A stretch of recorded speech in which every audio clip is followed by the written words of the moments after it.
BlizzCon. All right, who's excited about Nova Covert Ops? Did you guys catch that announcement? Yeah? Excellent.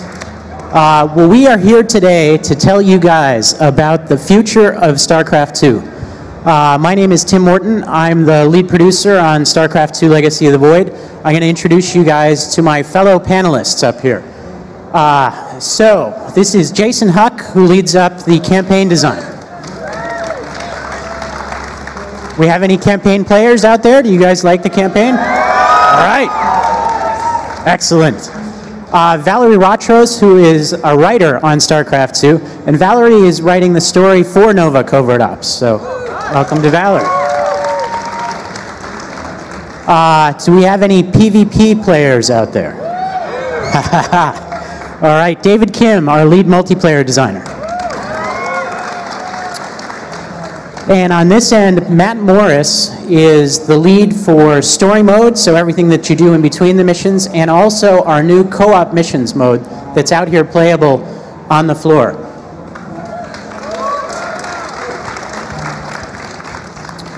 All right, so we are going to talk about what is coming after Legacy of the Void.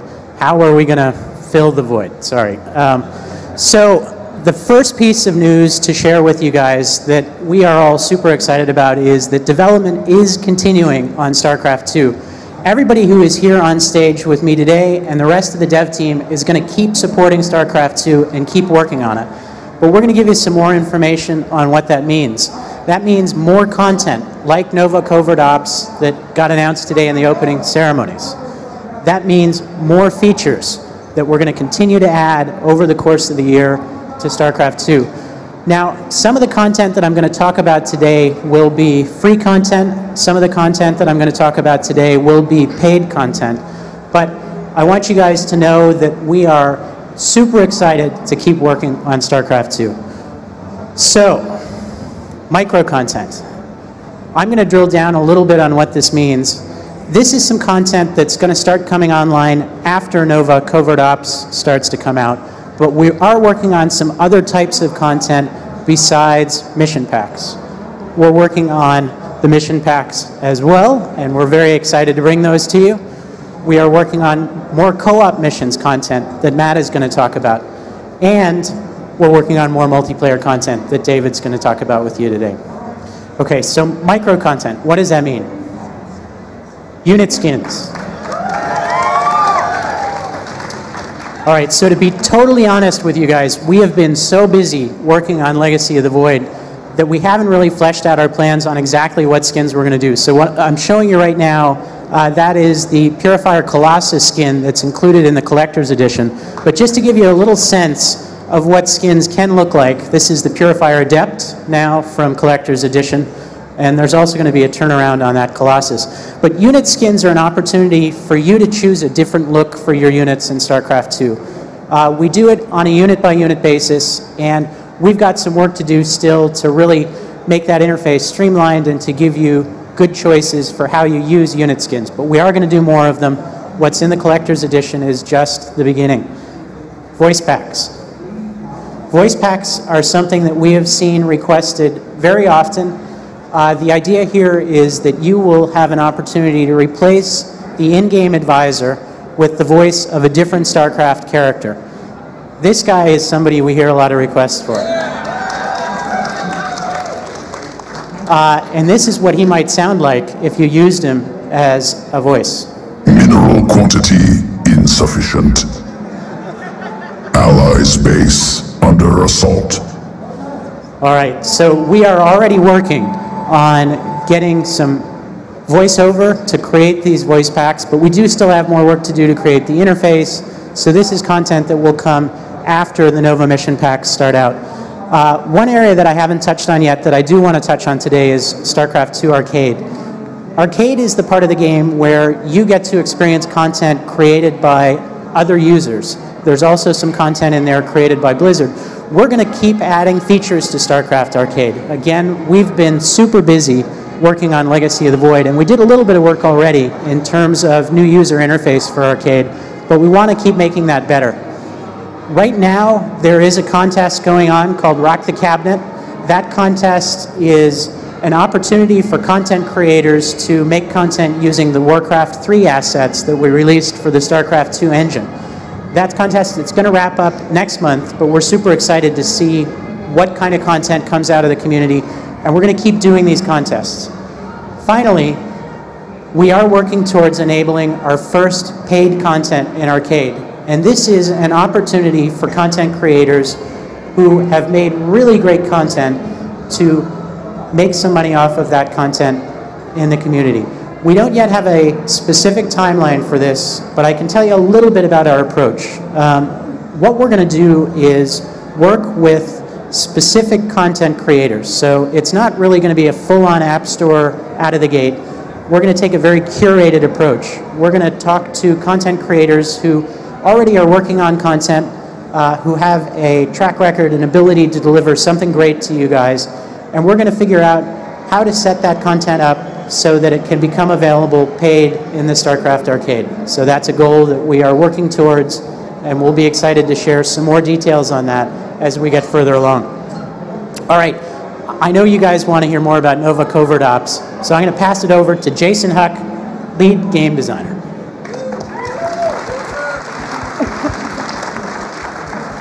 Intaro Tassadar, BlizzCon.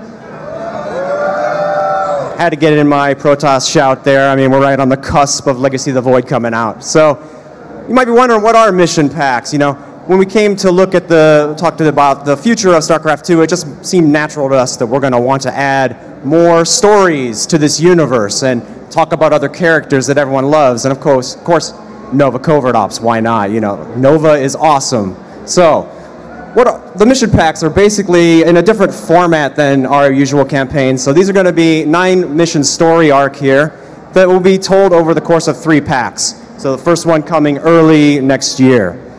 And if you didn't see this at the opening ceremony, you missed the teaser trailer there, we thought we'd show it again and for everyone to check it out again.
So to quote one of my favorite StarCraft 2 units, StarCraft Unit 2, you know, when I am playing StarCraft 2 and I see a world that's untouched by war, a world of innocence, a world with lush forests and clean streams, I really just want to nuke the crap out of it.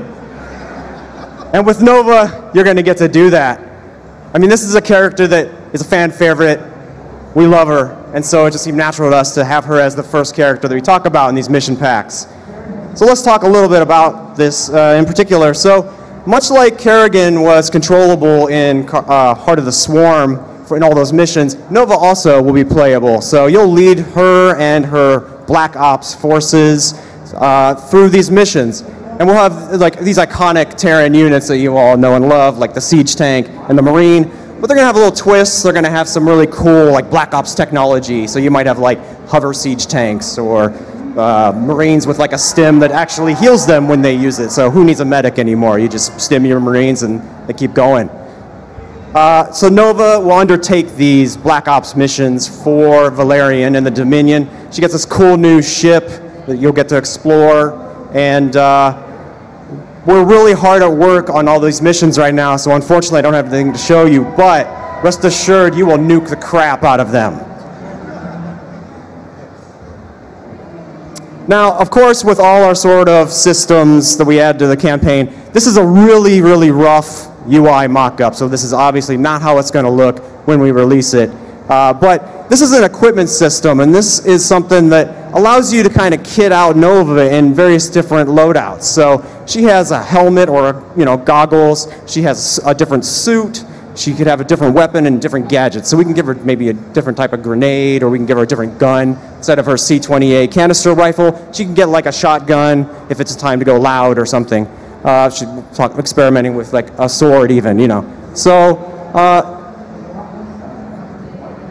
and then of course, with all of our campaign experiences, we're gonna have some really sweet cutscenes that go tell the story of Nova and the Black Ops missions. So, to talk more about that, I'm going to hand it off to Valerie, and she's going to give you a little bit of a history of what's going on with Nova and the Dominion after Legacy of the Void.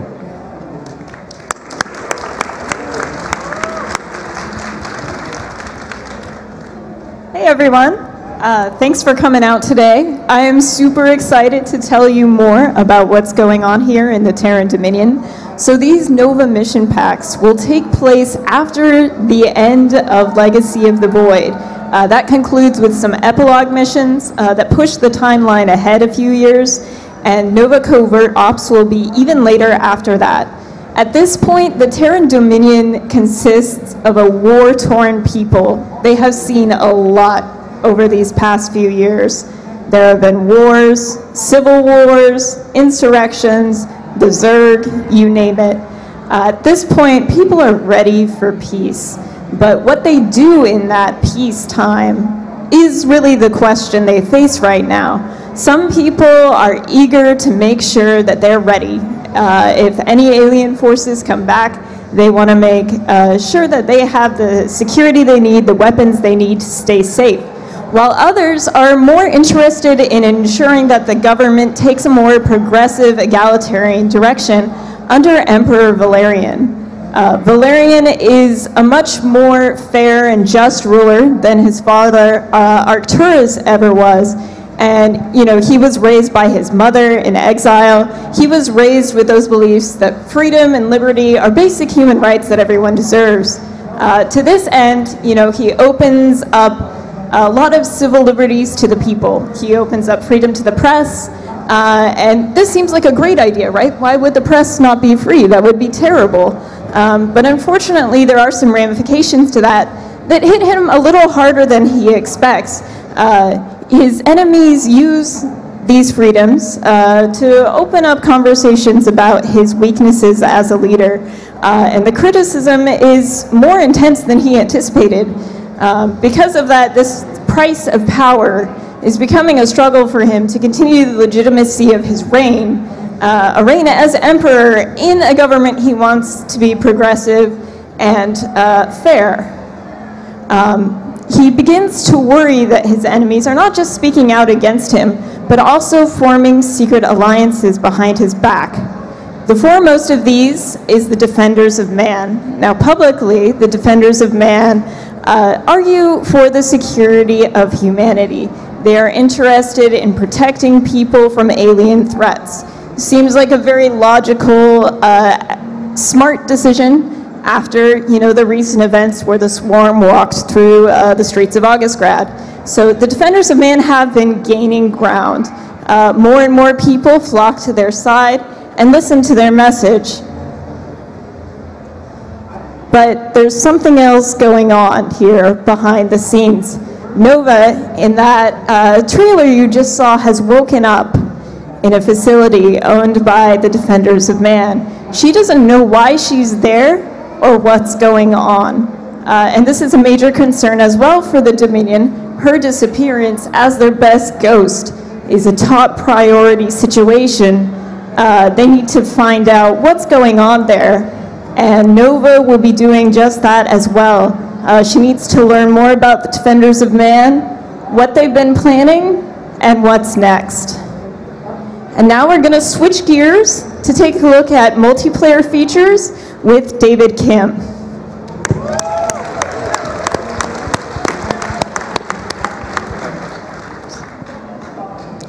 So So before we talk about the specifics of what we're trying to do next year in terms of multiplayer features, I want to talk a little bit about how we have been collaborating with you guys all throughout the development of Legacy of the Void, and we believe that has been so successful in terms of making Legacy of the Void as best as it could be before the release of the game.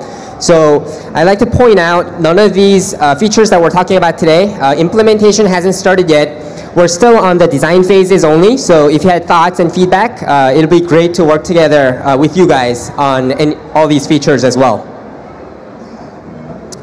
So the first thing that we'll start working on is ladder revamp. This will be right after the release of Legacy of the Void. This will be our main focus. And we'll be going into the exact specifics and details of what we're planning so far in the multiplayer panel today at 4:30. So if you're interested in that, please check out that panel.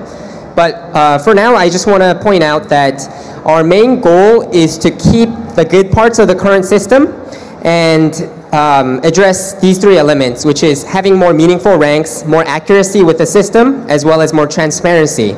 And the reason for this is because we really want to fulfill on the ranked play experience specifically in StarCraft 2. And what I mean by that is we want to have the most competitive and most accurate type of system to kind of go with the game.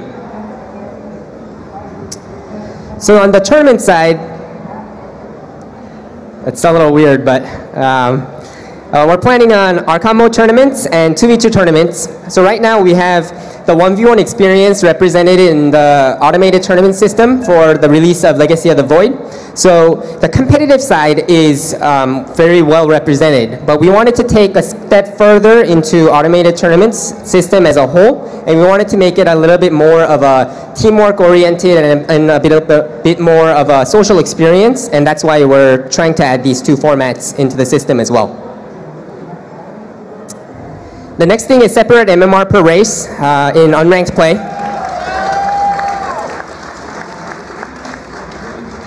We know that many of you have asked for this feature, and we do also agree that the player experience will be a lot better if you have the ability to check out, say I'm a Protoss player, that's my main race, but I'm kind of curious what my rank is as Zerg or Terran. Giving the players opportunity to do that, I think, is a good thing. But the only thing that we're working on here is, are we going to have separate MMR per race in ranked alone or also in unranked? And the answer to that question is a little bit difficult because the more MMRs we have per player, less good the matchmaking can potentially become. So depending on how our bootstrapping process goes and things like that, we'll make the right call, but please let us know your thoughts. And finally, for the multiplayer side, obviously we're going to have updates as needed, like we did in Wings of Liberty and Heart of the Swarm. And what I mean by that is map updates every season, balanced test maps and balanced patches every season as needed as well. But the more important thing that I want to talk about is exploring big changes. So unlike Wings of Liberty and Heart of the Swarm, we want to explore things like major redesigns to existing units when needed, or even systems, and potentially adding new units to the game to make the game feeling more fresh. And as you guys know from Wings of Liberty or Heart of the Swarm, we had some design issues with a couple units like the Swarm Host or the Broodlord Infestor combination in Wings of Liberty. So we want to be a lot quicker to react to those kind of situations, is why we have this goal. And on top of that, say 1 or 2 years have passed after the release of Legacy of the Void, the game might be a little stale because the strategies have been kind of figured out, everyone's doing the same sort of things on the ladder and in tournaments and so on. We want to keep the options open in terms of adding new units so that we can keep the game feeling more fresh. So like I talked about a little bit before, we did this whole process of community collaboration all throughout the course of the beta. And even after the release of Legacy of the Void, we would like to continue working together with you so that we can make these new designs or potentially new units coming into the game at a later stage as best as we can. And now Matt Morris, our lead campaign designer, will talk to us about the updates coming next year for co-op missions. Thank you.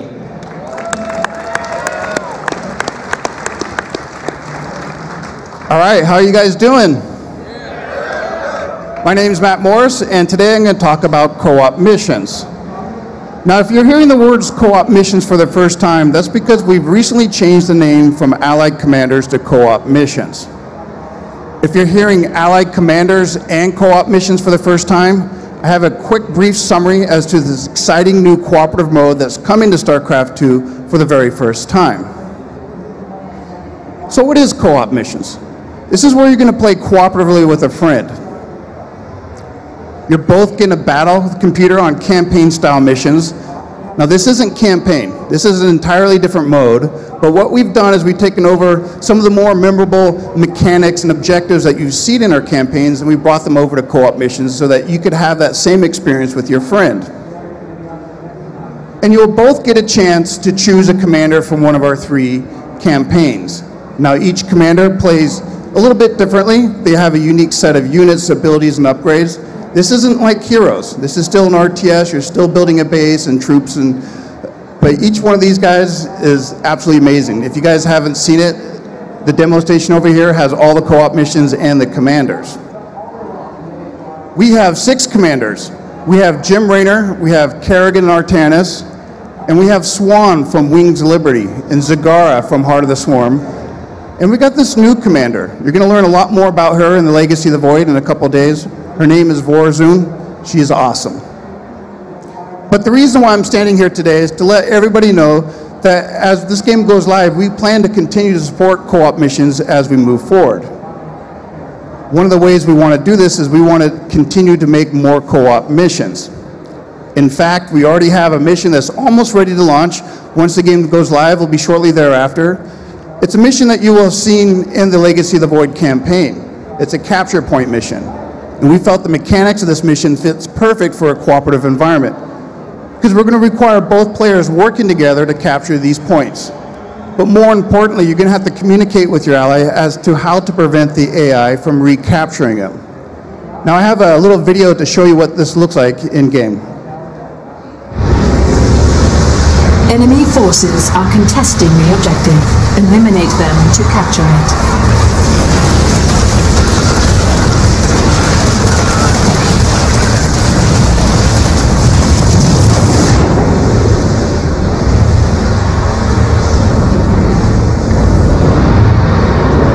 We have secured a main objective. All right, this area is ours. So as we move forward, one of the most important things that we want to do when we're building these missions is that we want to build missions that you guys want to play on. I highly encourage you guys to be very active on the Battle.net forums, go to Reddit, going to these places that you like to read about StarCraft 2. Let us know what you like and don't like, because we really want to build these missions for missions that you guys want to play on. Now, one of the other ways we plan on supporting this mode is we want to add more co-op commanders. I've mentioned the 6, but today at BlizzCon we're announcing our 7th commander. He's a Protoss commander. His name is Faye Smith Carax. He works in a room called the Solar Core.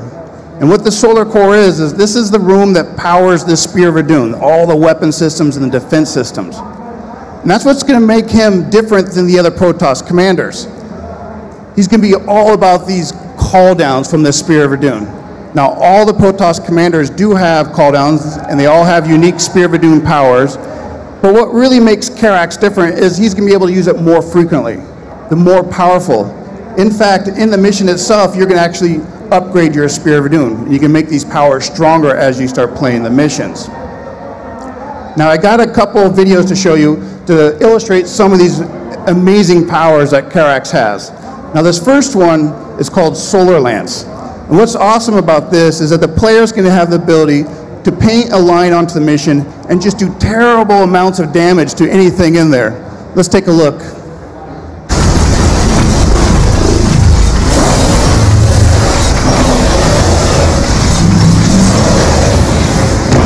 Objective has been destroyed.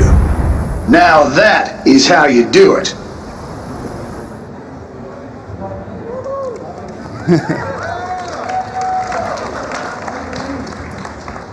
Now, one of these next abilities I'm going to show you, it kind of shows that he has more than just these offensive weapons.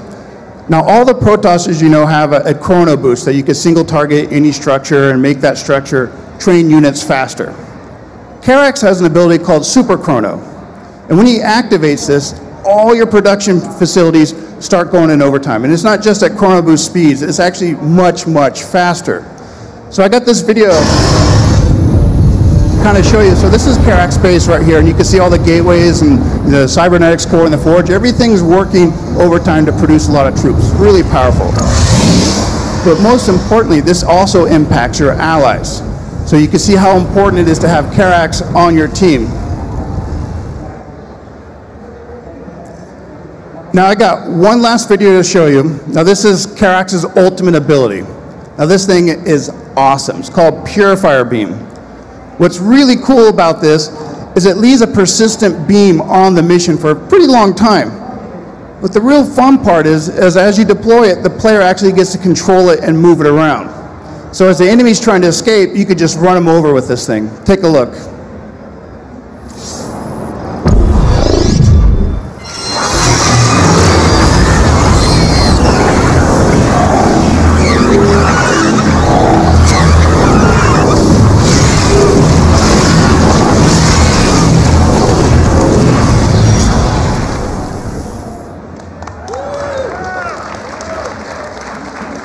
I don't know if you can see it, but I think that thing had like 56 kills on that.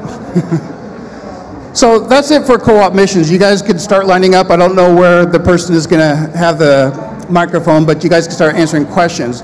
But before I sit down, I do want to remind everyone that if you've never picked up Wings of Liberty or Heart of the Swarm, or if you're new to RTSs, there's no better time to get into StarCraft 2 now than with Legacy of the Void. It's a standalone product. We have an amazing new campaign. We've got amazing new multiplayer features, new units. We got automated tournaments. We got Archon mode. And now we have a cooperative mode for you and your friends to play together and have that campaign experience. Thank you.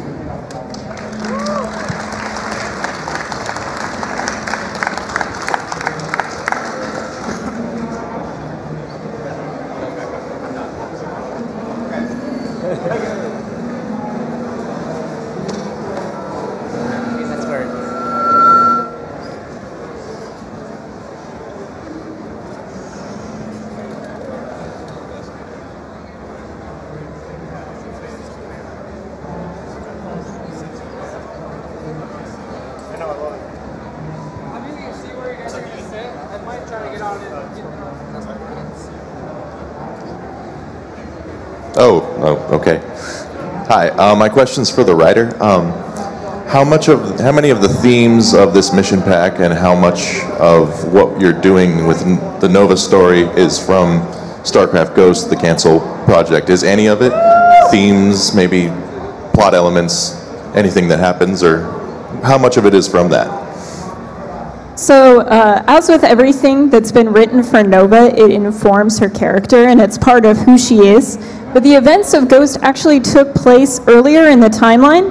So this is something that's happening much later, after the events of Legacy of the Void. So that Ghost storyline was featured in the novel Spectres. So that is still part of her history and what she's been through, but it is a new adventure going forward with Nova. Thanks. This is a question about co-op missions. So I think that it's really cool you're adding it, and from Diablo there's this like eternal rift level concept, and I was thinking in the world of hardcore players that don't want to play against other players, it's interesting if those co-op missions would have an unlimited level, and if we could go and have a ladder system and all that. And I don't know if you guys thought about it or if it's a good concept, but I think it would be really interesting to go and choose your commander and figure out the best strategies and all that. I don't know. Yeah, that's a really good idea. As we move forward with co-op missions, this is obviously something new to StarCraft 2. And so we've had a lot of those discussions. We want to know what it's going to happen once you max out your commander at the higher difficulties. Right now what we have is at the highest difficulty, we find that it's super challenging, right? So there's a lot of fun there. But as we move forward, we're looking at these different ideas as to really embrace for the players are really hardcore, but also still make it very accessible. Because, this is an area we expect a lot of people from campaign will come over. Multiplayer can be very intimidating, right? So we want to make this kind of a place for them, but we also recognize that this is a lot of fun for the hardcore fans too. So we like a lot of those ideas, and those are things we are talking about. Thank you.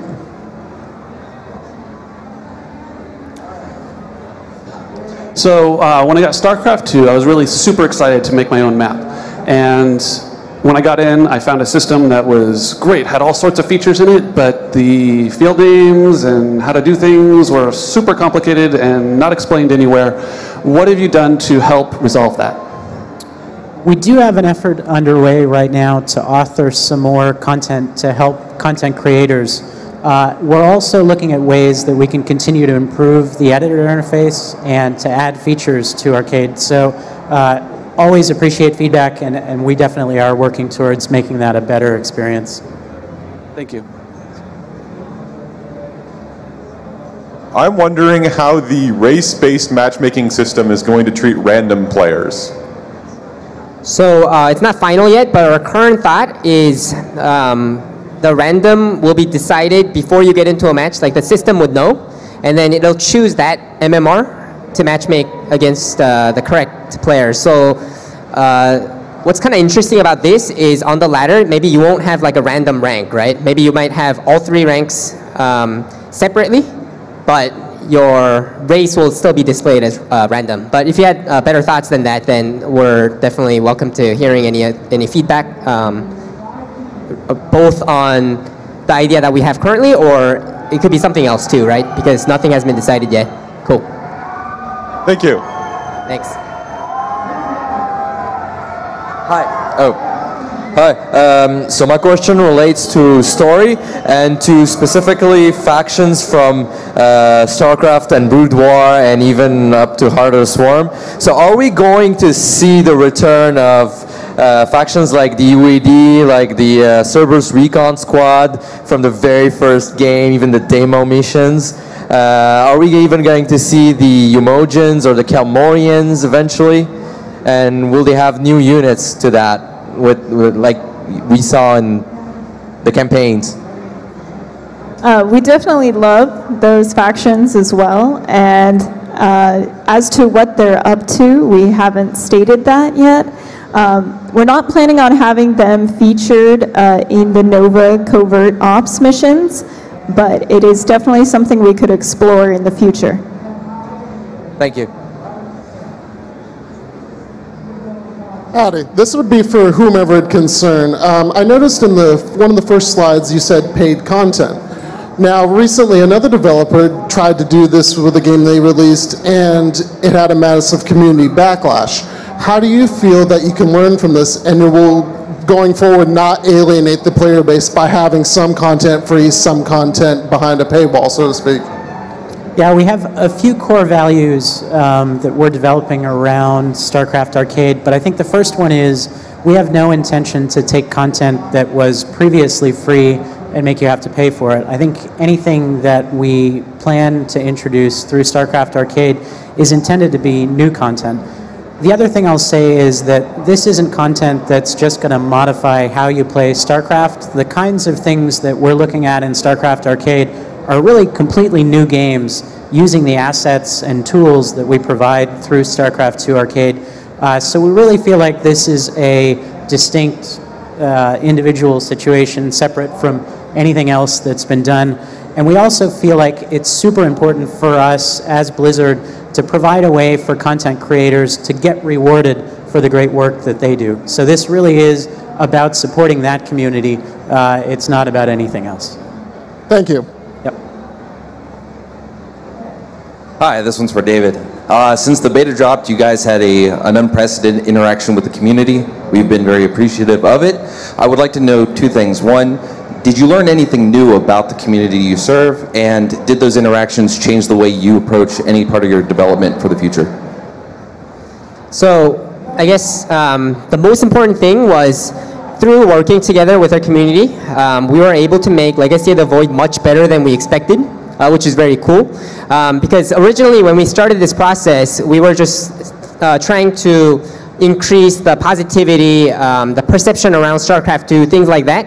But as we explored more and more, we realized, man, there's so many smart people out there that can actually make good ideas for the game. So I guess for your second question then, obviously, what we learned and what we learned is this is a very good thing and we need to continue doing more of it. But we're still new to this, so we still have to improve this process. but we definitely want to do more as we go forward after the launch release of Legacy of the Void.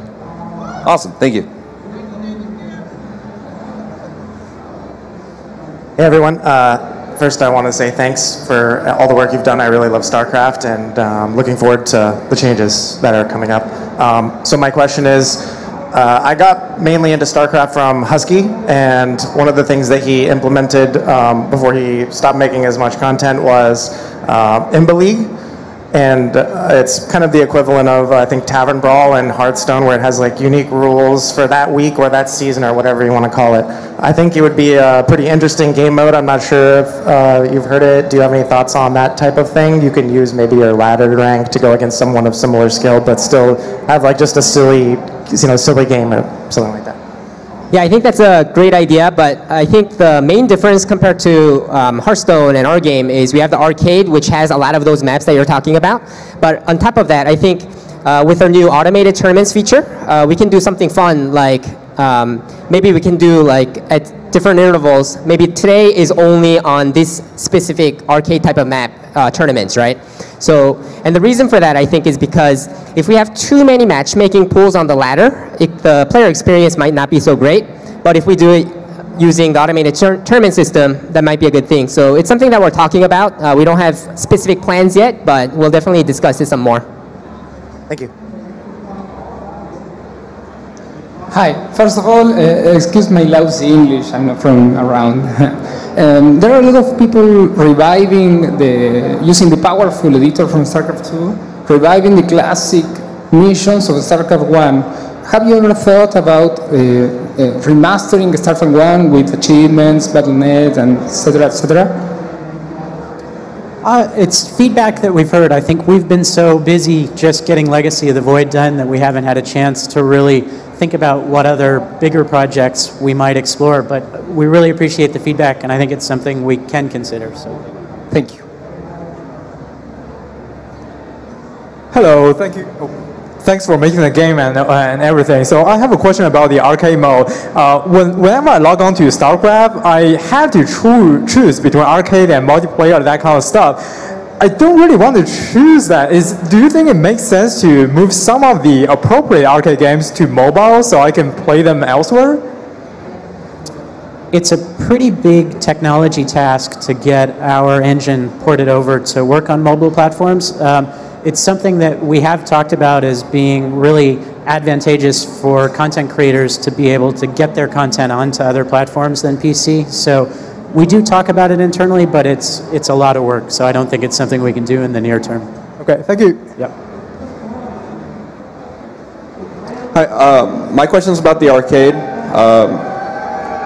I find an arcade game I really like, and I'm all like, what else has he made? And I can't figure that out too easily. Is there like any thoughts about like a creator page? Like you click the guy's name who created the map and it takes you to his page and it's like, hey, you made all these other games and these are all the ratings on them and these are his most popular, this is your favorites, these are the news he's doing on the games.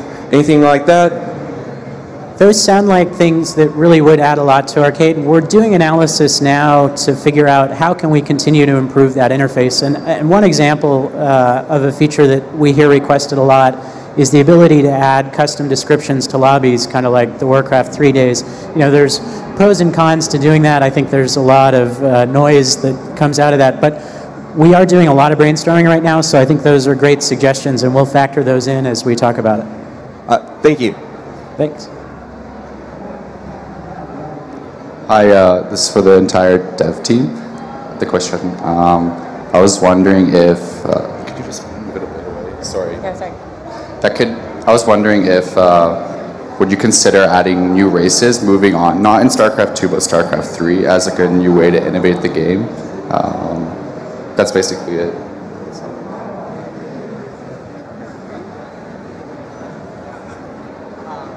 I mean, we're just so focused on, you know, what we're working on right now that we haven't even really begun to think about a StarCraft 3.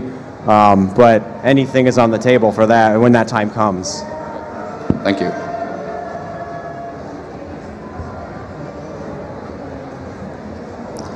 The score screen has a lot of useful information for players to interpret the progress of their games, like the workers' active graph, the army value graph. Are there any thoughts to expand the data that's presented to players post-game? I think that really depends on like the esports side of things as well as our side. So it's something that we can discuss and see if there's a lot of improvements that we can do on that side, because actual implementation shouldn't be too hard on that area. So we'll definitely bring it up and discuss it. And thank you for streaming so much during Legacy of the Void beta. We really enjoyed it. It's been an honor. Thank you. Thank you. Hi, my name is Igor and I'm looking weird. But I've been playing every Blizzard game except StarCraft 2. And the question is, isn't it too late to catch up and start playing? I mean, the final chapter of part 2 is gonna come out soon and a lot of stuff happened already. Isn't it too late to start playing? I'll say it's never too late to start playing. We really did a lot of work for Legacy of the Void to make this a good entry point for StarCraft 2. We've got new tutorials, we've got these cooperative missions, we've got Archon mode. This is a great time to come into the game, and I think our hope is that many people who might have been holding off to the moment where the whole story is ready to be consumed will come in now. But I don't know, anybody else want to jump in? And if you had any like questions about like where to get started, or if you're stuck in some points, things like that, if you go to like StarCraft Reddit, that community has been like very great at helping new players out. So definitely utilize that too. Thank you very much. Hello, my question is mostly focused on multiplayer for Mr. Kim, I guess. You mentioned that you're ready to do huge changes for the multiplayer design, for units, removing units even, but is there anything that is out of the question? Is there maybe the economy model or anything that you've decided there's no way you're changing? So there's like two parts to it, I think. The first part is we'll do redesigns as we need to if something is broken, right? So like the swarm hosts in Heart of the Swarm or Broodlord Infestor and Wings of Liberty are, I think, good examples of that. And second is if there comes a time where the game becomes a little stale, then we'll explore mixing things up. And in that scenario, I think anything is possible, including the stuff that you mentioned. Have a good day. Thanks. First, I'd like to say thank you, Jason, for representing the Zerg up there. Also, are there plans for any like official Blizzard mods coming out? Specifically, like I want to play Brood War or Warcraft 3 with the StarCraft 2 engine. These are all things that we've discussed, and it's potential for maybe next year if we decide we really want to go that way. But it's really it's all to see, what ends up coming in the future. So yeah, I'll jump in and just add. I think we're so excited just to continue working on StarCraft 2 and to start having an opportunity to think about things beyond Legacy of the Void. So we feel like we've been so sort of tunnel visioned on getting this one done that there are these great ideas floating out there, and we've heard multiple over the course of this panel. So we really will put more thought into that stuff, and I think we'd be excited to explore those too. So. That's awesome. I mean, we already got the Warcraft assets. Let's do it. Hello. So first of all, I'm a huge fan of StarCraft. I played since I was a little kid, and I was wondering about your canceled StarCraft Ghost project. Is it dead and buried, or are you going to continue it? At this point in time, there are no plans to continue with StarCraft Ghost. This team really has been focused on StarCraft 2, the RTS, so yeah, we're not even that close to that particular project, though we're definitely aware of the history there. Yeah. Okay, thank you. Yep.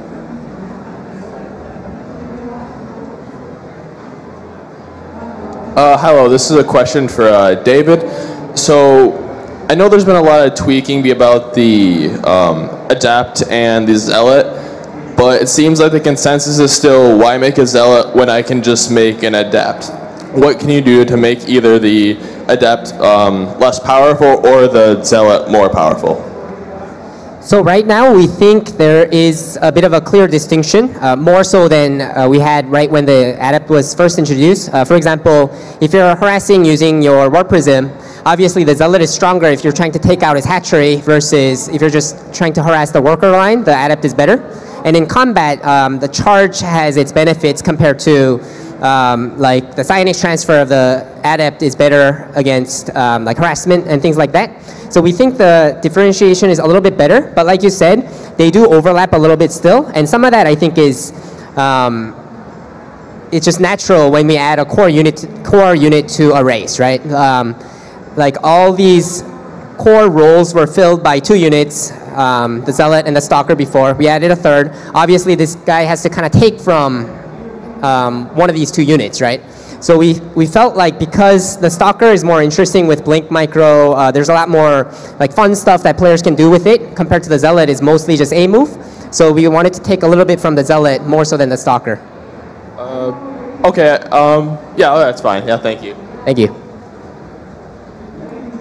This one's for Davey. I was wondering about automated tournaments. They're really, really cool. I played a few in the beta. But I wanted to know, are you guys going to expand on them? I saw, you know, Archon and 2 vs 2 tournaments. Do you think on like an Archon 2 vs 2 automated tournament, so it'd be 4 vs 4 in a way?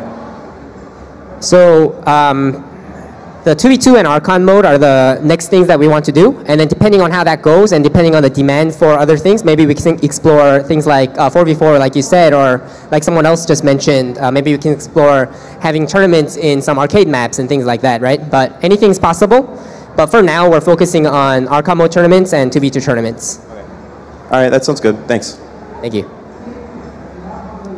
Hi, this question's multiplayer related, so for David Kim then.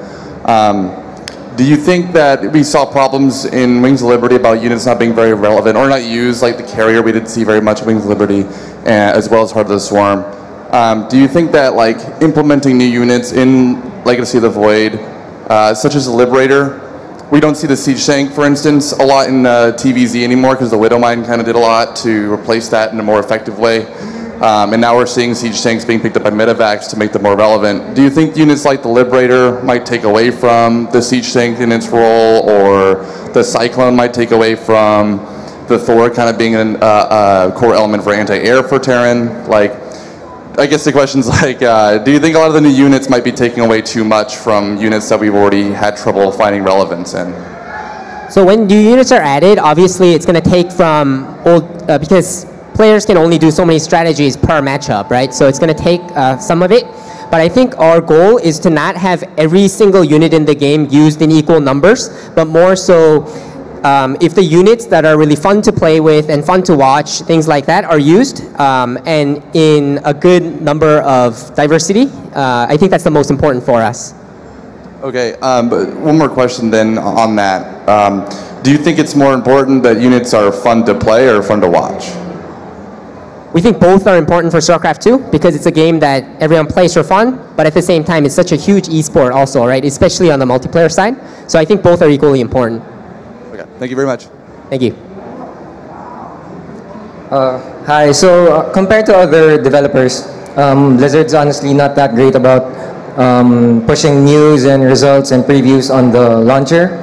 So are you looking into improving how you handle coverage and how you handle like getting the news out, because the launcher is really important for the casual players to see that, hey, there's something going on, there's a big tournament with good players. So what are you doing to improve that? There are 2 aspects to answering that question. I think the first is the Battle.net launcher.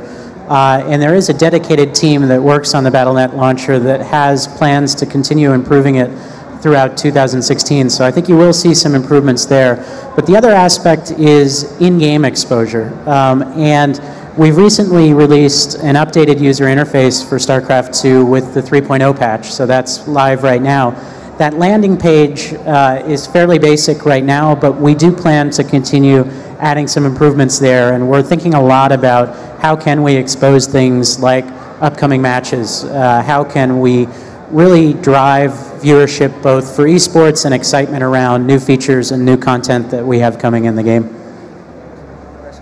Follow-up question to that. So do you think will there ever be a point where we can just like jump in and jump out of like tournament matches to view it? Because like I think Dota does that. You can just jump into the tournament and just watch the replay, and you have all the tools to like see different stats and things like that. So do you think you're gonna support that in the future? Mass spectating is something that we're exploring what it would take to implement from a server infrastructure perspective, and we feel like it would be a great feature to add.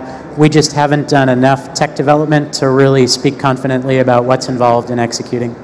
Okay, thank you. My question is about a multiplayer game.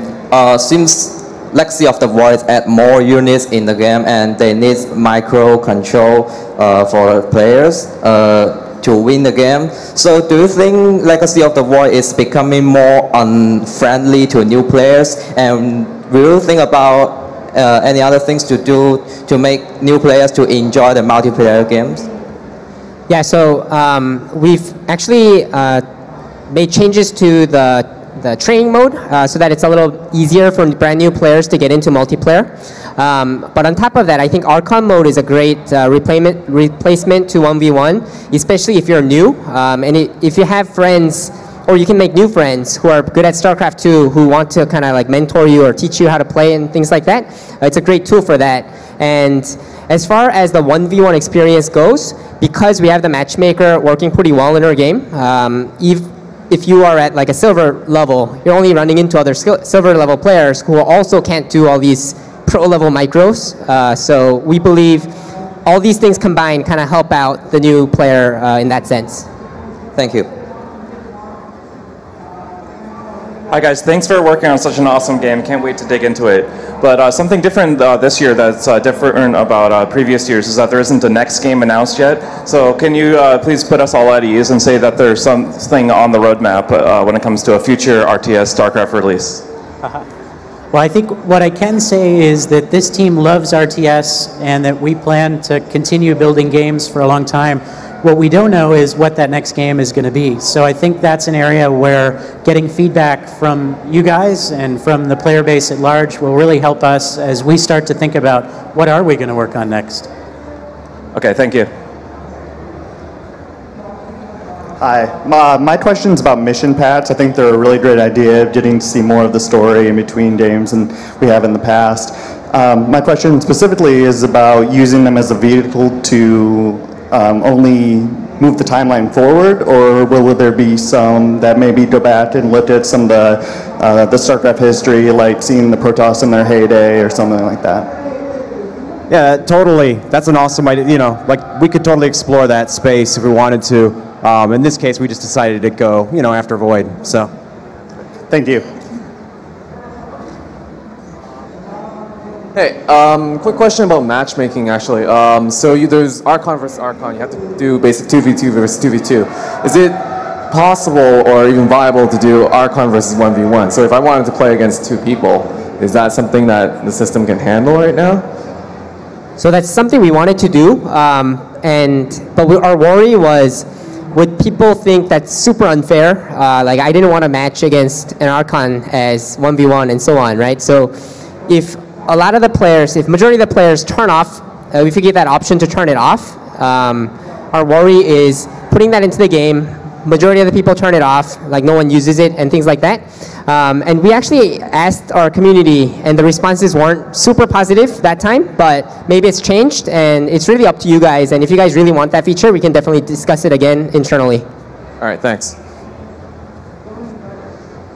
Hey, this is basically for David Kim, and are you satisfied with the balance on a multiplayer at the moment, especially TVP, for the early game at least, the Adepts? For Legacy of the Void, we don't feel super confident, obviously because, especially because the top players haven't played Legacy of the Void a lot yet, so we don't really know what happens at the top level, but we are fairly happy with across the other different skill levels, because like we mentioned in one of our weekly posts too, the stats are like actually looking much better than it did at the start of the beta or even during mid-beta. So we will have to release the game to know for certain, but on the latter side, we feel pretty confident. on the pro level side, we don't feel super confident, but we'll see and we'll react as we go. Okay, thank you. I'm a really big Protoss fan, so thank you for making this game. I feel like I've been waiting for it since 1998. When we first started talking about StarCraft 2, one of the things that was discussed was replacing the carrier with, I think it was the Tempest at the time, and then you went back on that and decided to keep it as the carrier. Then when Heart of the Swarm was coming out, I think there was discussion of removing the carrier because it was underused, and we went back on that, and then there was discussion of removing the mothership, and then that didn't happen. How do you, because there's a community kind of attachment to these units, and they're kind of iconic now, how do you think about balancing or removing these iconic units that players are emotionally invested in, even if they don't really seem to work out in the meta of the game?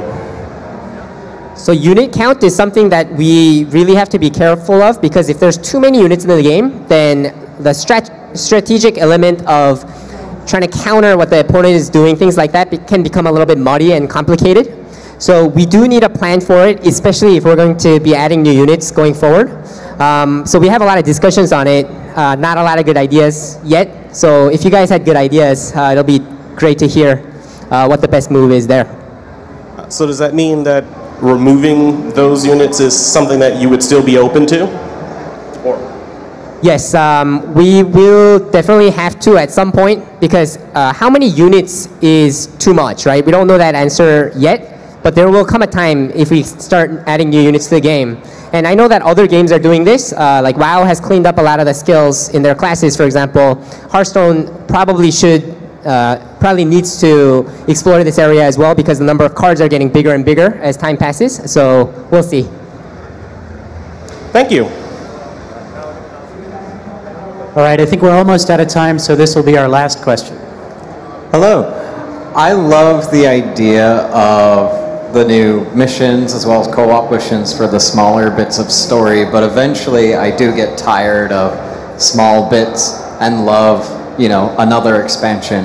Do you feel like on the current opinion of the dev team is to work on another trilogy a couple years down the line, or are you going to see more of a World of Warcraft approach of maybe a Brood War-esque expansion for the game?